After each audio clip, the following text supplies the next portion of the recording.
Hi student, GIT का online class में आप सबका स्वागत है। और आज की क्लास में जानेंगे कि अगर जो इनपुट डिवाइस में हम लोग देखें, ये एम आई सी आर के पास से हम लोग ये ओ एम आर के पास हम लोग जानेंगे एम आई सी आर। और एम आई सी आर के पास हम लोग जानेंगे क्या, ग्राफिक्स टैबलेट। और उसका हम लोग जानेंगे क्या, कार्ड रीडर। ये होते क्या है? जैसे हमने आपको बताया था, इनपुट डिवाइस क्या है कि जब हम अपने कंप्यूटर पे काम करने जाते हैं तो सबसे पहले जो भी हम डेटा देते हैं अपने कंप्यूटर के अंदर, वह प्रोसेस हमारा क्या कहलाता है, इनपुट कहलाता है। अब इस इनपुट में ये हमारा आता है कौन सा, ओ एम आर, यानी कि ऑप्टिकल मार्क रीडर। अब ये रीडर, इस रीडर का कब इस्तेमाल किया जाता है, तो लगभग सभी लोग क्या किए होंगे, एग्जाम के समय आप लोगों ने ये ऑब्जेक्टिव क्वेश्चन का एग्जाम दिया हो, आया समझे ना। उसमें कुछ ऐसे आपको आंसर किसमें देना होता है, 4 सर्कल मिलेंगे और कि जो सही वो सर्कल को क्या करना होगा, भरना होगा। आया समझे ना। और वैसे सर्कल का यदि आपने एग्जाम दिया है और उसको यदि रीड करना है तो फिर हम किसका इस्तेमाल करेंगे, optical mark reader. Hrithik, class में बैठे हो ना, किसका यूज करेंगे हम लोग, ओ एम आर। अब देखिए कह रहा है ओ एम आर सीट पर, ओ एम आर सीट एक ऐसी सीट होती है जिस पर कुछ गोले बने होते हैं। इनका इस्तेमाल मल्टीपल चॉइस टेस्ट के जवाब देने के लिए किया जाता है। और आगे कह रहा है ओ एम आर सीट में हमें अपने सवाल के जवाब में सर्कल को भरना, यानी कि जैसे हमने आपको सर्कल बनाया है, जो सही होगा उस सर्कल को क्या करना होगा, भरना होगा। क्लियर सबको ना। और इसका क्या रहा कि जब आप इसका इस्तेमाल ज्यादातर कब होता है, तो सरकारी नौकरी की परीक्षाओं में ओएमआर सीट का इस्तेमाल किया जाता है। और इसके अलावा भी कब इस्तेमाल होता है, कि जब कोई कंपनियां अपने प्रोडक्ट का सर्वे कराना चाहती हैं तो उसके लिए ओएमआर सीट का यूज करते हैं। क्लियर सबको ना। अब देखिए ओएमआर सीट एक अलग होता है, जैसे आपको ये प्रीव्यू में दिख रहा हो, आ रहा समझे ना। जब हम एग्जाम देते हैं तो जो सही होता है एक पेज ऐसा हम सर्कल क्या कर देते हैं, भर देते हैं। और वही हमको पहचानना है कि कौन सा सही और कौन सा गलत है, उसके लिए हम किसके अंदर लेके आते हैं, ओएमआर रीडर के। अब ये क्या करता है, हमारे कंप्यूटर में रिजल्ट शो कराता है कौन सही और कौन गलत है, और उसी रिजल्ट को प्रिंटर के द्वारा को क्या कर देता है, बाहर निकाल देता है। क्लियर सबको ना। और ओएमआर के बाद से आता है क्या, एमआईसीआर। एमआईसीआर का फुल फॉर्म क्या होगा, magnetic ink character. Magnetic ink character reader क्या है, तो इसका सबसे ज्यादा इस्तेमाल किया जाता है बैंक में। कहाँ इसका इस्तेमाल किया जाता है, बैंक में। और बैंक में इसका इस्तेमाल कब करते हैं, कि जब हमको चेक को अगर पढ़ना हो ना, चेक को पहचानना हो, उसके लिए हम किसका इस्तेमाल करेंगे, एमआईसीआर। क्लियर सबको। अब देखिए आप कह रहा है बैंकों द्वारा इस एमआईसीआर कोड का प्रयोग चेक पास करने के लिए किया जाता है। कि अगर जो हम बैंक में जाएंगे ना, जो एमआईसीआर होगा इसका यूज कब किया जाएगा, कि जो चेक आया है वो रियलिटी में क्या ओरिजिनल है कि नहीं। ओरिजिनल है तो भी उसको पहचान करेगा, और डुप्लीकेट है तो भी उसको पहचान। अगर जो आपको पहचाना है फिर किसका यूज करना होगा, एमआईसीआर। और आगे कह रहा है एमआईसीआर कोड के जरिए चेक की सुरक्षा बढ़ जाती है। और आगे कह रहा है एमआईसीआर कोड को पढ़ने के लिए एमआईसीआर रीडर का उपयोग किया जाता है। कि अगर जो चेक में एमआईसीआर कोड लग जाता है ना, तो उससे उस चेक की सुरक्षा क्या होती है, बढ़ जाती है। जैसे कभी भी जब आप लोग चेक देखेंगे ना, तो चेक के जस्ट नीचे आपको कुछ ऐसे कोड दिखाई देते, दिख रहा है ना। कोड के जस्ट नीचे वाले पार्ट में आपको ऐसे कोड दिखाई देगा, यही कोड हमारा क्या होता है, एमआईसीआर कोड। और वो ऐसा नहीं होता है कि आप किसी भी प्रिंटर से लिख देंगे तो पहचान नहीं करेंगे। उसकी एक विशेष प्रकार का इंक होता है जिसके अंदर ना चुंबकीय कण मिले होते हैं। क्या मिले होते हैं, चुंबकीय कण मिले होते हैं, जिसको पहचान करके बता देता है कि हाँ ये जो चेक है ये ओरिजिनल है कि डुप्लीकेट। क्लियर सबको ना। जहां हम ये देखेंगे एमआईसीआर आया तो हम ये कहेंगे कि एमआईसीआर का उपयोग कि बैंकों में चेक को पास करने के लिए किया जाता है। एमआईसीआर कोड के माध्यम से चेक की सुरक्षा क्या होती है, बढ़ जाती है, जिससे हम ओरिजिनल चेक को और डुप्लीकेट चेक को आसानी से फाइंड कर सकते। और एमआईसीआर के बाद से अगला हमारा आता है क्या, डिजिटाइजर। अगला क्या आता है, ग्राफिक्स टैबलेट या डिजिटाइज। जो हमने लाइट पेन पढ़ाते हो तो आपको बताया था, कि अगर हमको कोई भी, जैसे हम लोग पेन्स और पेंसिल्स को स्केच से डिजाइन बनाते हैं ना, सेम वैसे ही हमको कंप्यूटर में बनाना हो, हम दो चीज का इस्तेमाल करें, लाइट पेन का और डिजिटाइजर। कैसे? यहाँ पे कह रहा है डिजिटाइजर टैबलेट को ग्राफिक्स टैबलेट भी कहा जाता है। यह एक ऐसा इनपुट डिवाइस है जिसे कंप्यूटर में ड्राइंग या ग्राफिक्स बनाने के लिए किया जाता है। यानी कोई आपको ड्राइंग, यानी कि कोई आपको कला बनाना हो, कोई चित्र बनाना हो, इसका इस्तेमाल आप कंप्यूटर पे कर। प्लस आगे कह रहा है इसमें एक टच स्क्रीन वाला इलेक्ट्रॉनिक डिस्प्ले होता है जिसमें स्टाइलस की सहायता से कुछ भी ड्रा किया जा सकता है। यानी कि जैसे आपको सामने प्रीव्यू दिख रहा होगा ना, ये क्या होता है, एक टच स्क्रीन डिस्प्ले होता है। क्या होता है? Touch screen display. आप लोग टच स्क्रीन पढ़े हैं ना, जिस लोग छूने मात्र से ही माउस के कर्सर का काम करने लग जाए, वो हमारा क्या है, टच स्क्रीन। सेम उसी के जैसा होता है, लेकिन इसके ऊपर हम इसके माध्यम से करते हैं स्टाइलस, यानी कि लाइट पेन के माध्यम से। आगे क्या मिल रहा है कि हम इसे बिल्कुल स्लेट व पेंसिल की तरह प्रयोग कर सकते हैं। जैसे स्लेट पे पेंसिल से हम कोई डिजाइन बनाते हैं ना, सेम उसी प्रकार से हम इसके माध्यम से अपने कंप्यूटर में कोई भी डिजाइन बना सकते हैं। जैसे प्रीव्यू देखिएगा, ये नीचे आपको ग्राफिक्स टैबलेट दिया गया और ऊपर ये लाइट पे। अब जैसे इसमें ड्रा करना है ना, वैसे आपको ये प्रीव्यू ऊपर दिखाई दे रहा होगा, दिख रहा सबको ना। यानी कि जैसे जैसे इस पे डिजाइन बनाया जाएगा, वैसे वैसे आपके कंप्यूटर में वो डिजाइन बनता है। क्लियर सबको ना। आगे हम लोग पढ़ेंगे भी MS पेंट। क्या पढ़ेंगे? MS paint. जैसे एक उदाहरण दिखा रहे, देखिएगा, हम स्किप से वापस आए, यहाँ पे हमने सर्च बॉक्स पे सिंपली बस सर्च कर लिया पेंट। क्या सर्च कर लिए? क्लिक करेंगे तो एक अलग हमारा फाइल ओपन होगा, पेंट। दिख रहा सबको ना। अब यहाँ कॉर्नर से आके हम अपने पेज का साइज क्या कर लिए, थोड़ा सा बड़ा कर लिया। क्लियर सबको? अब देखिए यहाँ से हम पेंसिल ली और माउस का लेफ्ट वाला बटन होल्ड करके हम डिजाइन ऐसे कुछ ड्रा कर रहे हैं, तो क्या कुछ अच्छी तरीके से बन पाएगा? ऐसे ही फुल बनता है ना जी। हाँ, लड़कियां कुछ अच्छी तरीके से बना पाएंगी।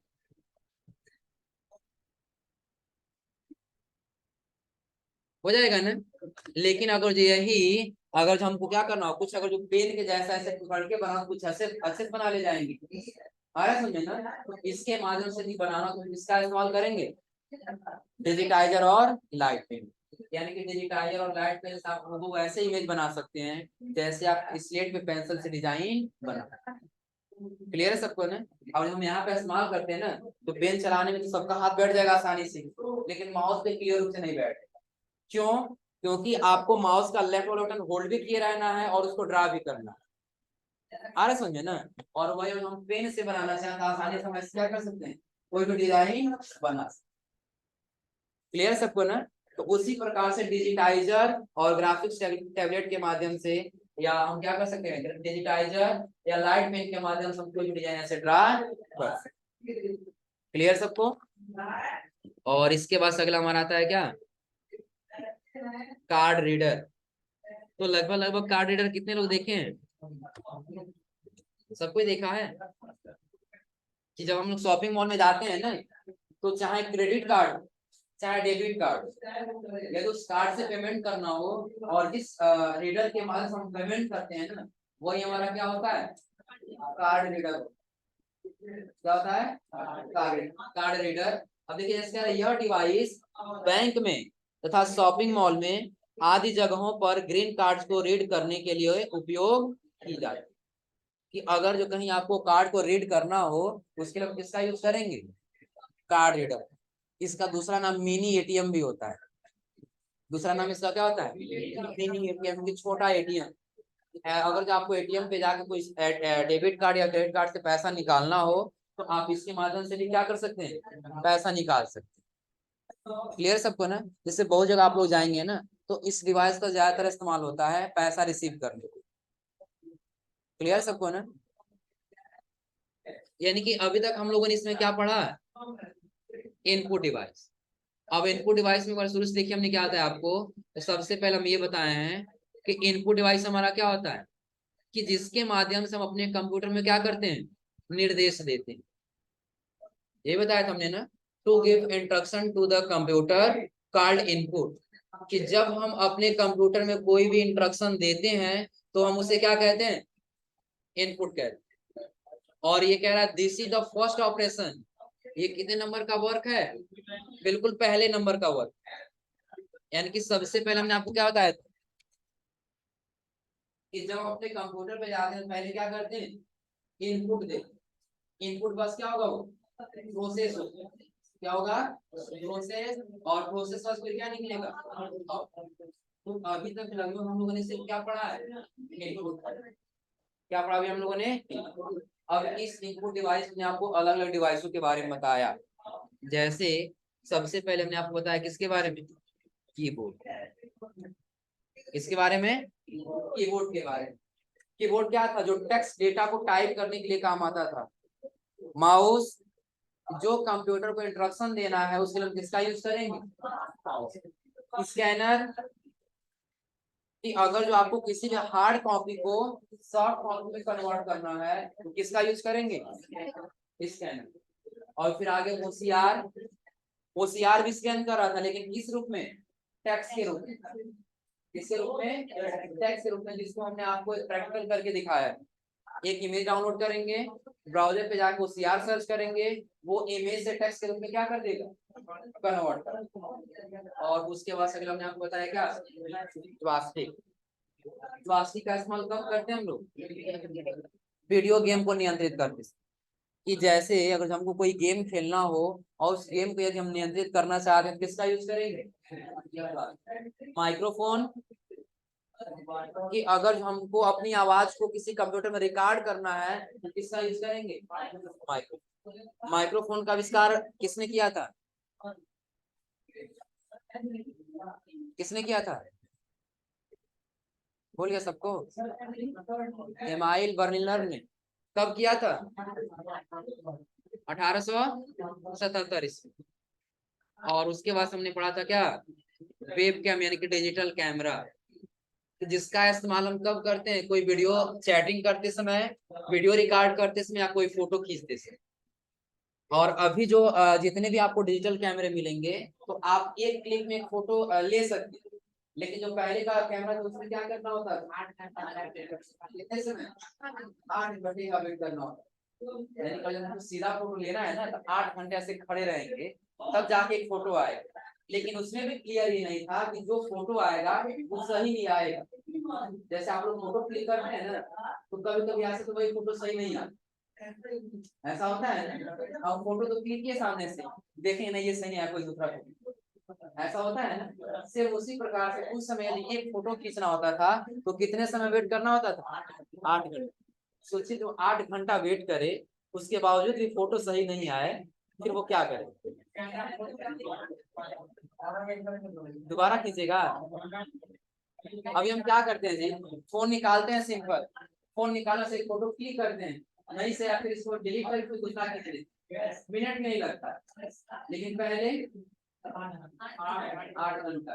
मतलब क्या है, खाना खा पी के जब आते हैं फिर एक फोटो क्लिक कराते हैं, है ना। और कैमरा उसमें कितना छोटा होता था, बैलगाड़ी के बराबर। और फिर उसके आगे हमने पढ़ा था क्या, टच पैड। टच पैड क्या था, कि जो लैपटॉप में माउस की जगह पर इस्तेमाल किया जाता है वो हमारा क्या होता है, ट्रैक बॉल। जो माउस के स्थान पे यूज किया जाता है लेकिन उसके अंदर क्या होता है, बॉल लगा होता है। जैसे हम लोग माउस को रोटेट कराते हैं ना, रोटेट माउस को कराने के बाद उसके बॉल को मूव कराना हो वो हमारा क्या होता है, ट्रैक बॉल। टच स्क्रीन, हाँ जिसको टच करके यानी जिसको छूने मात्र से ही काम करने लग जाए वो हमारा क्या होता है, टच स्क्रीन। और टच स्क्रीन के बाद से अगला हमने आपको बताया था क्या, लाइट। लाइट पेन क्या है, कि जो ग्राफिक्स टैबलेट के ऊपर हम पेन के जैसा कोई डिजाइन बना सके वो हमारा क्या है, लाइट। डिजिटाइजर, जो अभी हमने आपको बताया कि डिजिटाइजर पे आप लाइट पेन की मदद से जैसे आप स्लेट और पेंसिल को डिजाइन बनाते हैं उसी प्रकार से इसमें कोई डिजाइन बना सकते। और अगला हमने आपको बताया बीसीआर, बार कोड रीडर, कि जब हम कोई भी प्रोडक्ट खरीदते हैं ना तो उसके पीछे एक बार कोड जरूर लगा हो। बार कोड और क्यूआर कोड में अंतर होता है, पता है सबको ना। क्यूआर का फुल फॉर्म क्या होगा, क्विक रिस्पांस, यानी कि आपको शीघ्रता से कोई रिस्पांस देना है उसके लिए किसका इस्तेमाल करेंगे, क्यूआर का। अंतर दोनों में देखिए क्या होता है, क्यूआर कोड के अंदर आप जितना बड़ा डेटा रखना चाहते हो उतना बड़ा डेटा रख सकते हैं, लेकिन बार कोड के अंदर सिर्फ आप डिजिट को रख सकते हैं। किसको रख सकते हैं? डिजिट। जैसे आप लोग कोई बुक देखिए, जो ट्रिपल सी का बुक है उसके पीछे देखिए सभी बार कोड दिया है, जस्ट इसके नीचे उसका कोड भी दे दिया, यही कोड है। इसका इस्तेमाल कब करते हैं कि जब ये हमको अपने हमारे कंप्यूटर में इसका डेटा सारा क्या फीड है, सर्च करना है तो हम इस बार कोड का इस्तेमाल कर सकते। लेकिन क्यूआर कोड क्या होगा, उसके अंदर हमको अपना सारा डिटेल अगर स्टोर करके रखना है ना, उसके अंदर रख सकते। क्लियर सबको ना? और फिर आगे यहाँ पे हमने आपको बताया क्या, OMR यानी कि ऑप्टिकल मार्क, कि अगर जो कोई हमको OMR सीट मिले और उसके 4 सर्कल में से कोई एक सर्कल पर हमने जवाब दे दिया हो और उसको रीड करना है, पहचानना है, तो हम किसका इस्तेमाल करेंगे? OMR। और उसके अगला हमने आपको बताया MICR, मैग्नेटिक इंक कैरेक्टर। इसका इस्तेमाल कब करते हैं हम लोग? चेक को पास करने के लिए। वो चेक ओरिजिनल है कि डुप्लीकेट है, या जो पहचानना है, हम किससे पहचानेंगे? MICR। और उसका अगला हमने एक और आपको बता दिया, कार्ड रीडर। अगला हमने आपको क्या बताया? कार्ड रीडर की सहायता से हम क्या कर सकते हैं? हाँ, मनी रिसीव कर सकते हैं, जिसको मिनी ATM भी कहा जाता है। क्या कहा जाता है? मिनी ATM भी कहा जाता है। इतना क्लियर सबको ने? अब एक चीज ध्यान दीजिए लोग, अभी तक हमने आपको जितना ये डिवाइस बताया, इनपुट डिवाइस, यदि इसमें कोई ऐसा डिवाइस है जो समझ में नहीं आया हो तो एक बार पूछ लीजिए आप। तो आज आप लोग यहाँ तक पढ़ के समझ के घर से आइएगा, और कल की क्लास में आपको पहले बताएंगे नोटपैड, और नोटपैड के बाद फिर हम आपको अगली क्लास में बताएंगे क्या, यही प्रोसेसिंग डिवाइस। क्लियर है सबको ना? तो कल की क्लास में हम लोग का प्रैक्टिकल चलेगा। प्रैक्टिकल में क्या बताएंगे आपको? नोटपैड, यही जो हमने नोटपैड आपको बताया। हो जाएगा ना? आज आप लोग इतना पढ़ के आइए लोग।